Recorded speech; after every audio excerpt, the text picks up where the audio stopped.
Hello and welcome to another video.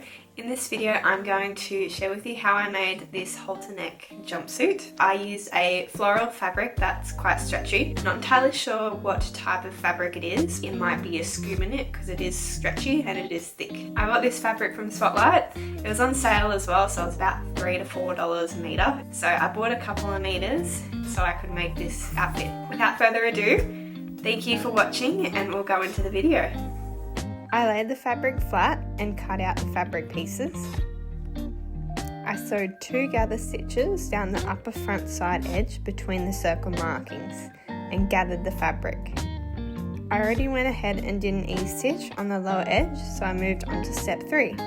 For step 3, I pinned the upper back to the front, I gathered as needed and then basted, then stitched in place.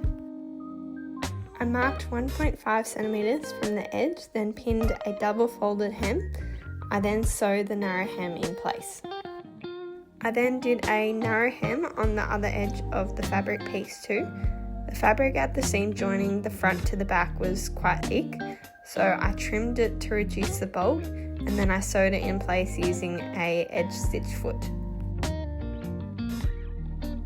Okay, there's a lot of steps here, but I missed recording some of the footage for some of the steps, so I've just put them all together. For step 6, I already went along and interfaced the waistband as shown. For step 7, I already pinned and sewed the uninterfaced waistband to the top, matching the notches to the seams. As for step 8, as you can see, I have already done this. I ironed the lower edge, then trimmed 0.5 centimeter of the edge to 1 centimeter. For step 9, this is what I'm currently doing in this video clip. I pinned then sewed the interface waistbands to the uninterfaced waistband. At the time of sewing the waistband, I didn't actually know the difference between understitching and top stitching, so I basically just assumed and did a top stitch before actually researching. Anyway, I did some research after making it and I now know the difference. So understitching is sewing on the lining and the seam allowance, and it's not seen on the right side of the fabric. Top stitching is visible on the inside and outside of the garment, so the stitches are going through all the fabric layers. For both the front and back, I created the pleats by bringing the creases to the large circles and pinned in place.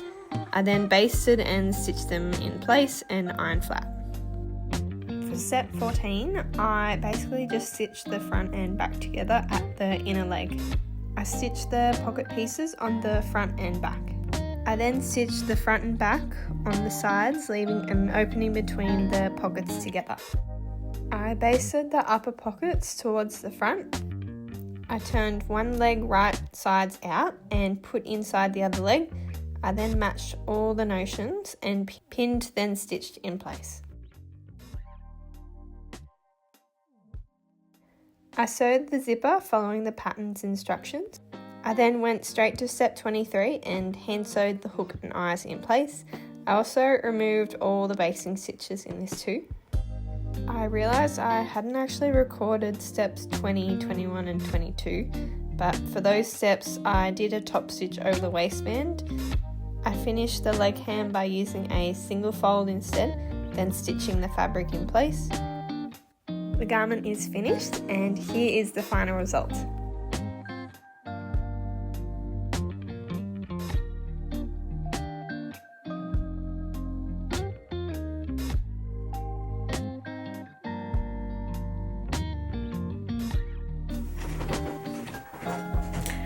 The jumpsuit is now completed, which I am really happy with how it went. If I made it again, I definitely wouldn't be speed running it. I'd probably give myself a bit more time so I could take the time to get the extra video footage and instead of cutting corners, do the steps properly. In future, I definitely want to make this pattern again. I already have the fabric here, and I think for next time, I think I'll actually make the long pant version instead. Anyway, keep an eye out for that. Thank you for watching this video. I do have some other videos as well on my channel that I've posted. Please feel free to like and subscribe. Thank you so much. Bye for now.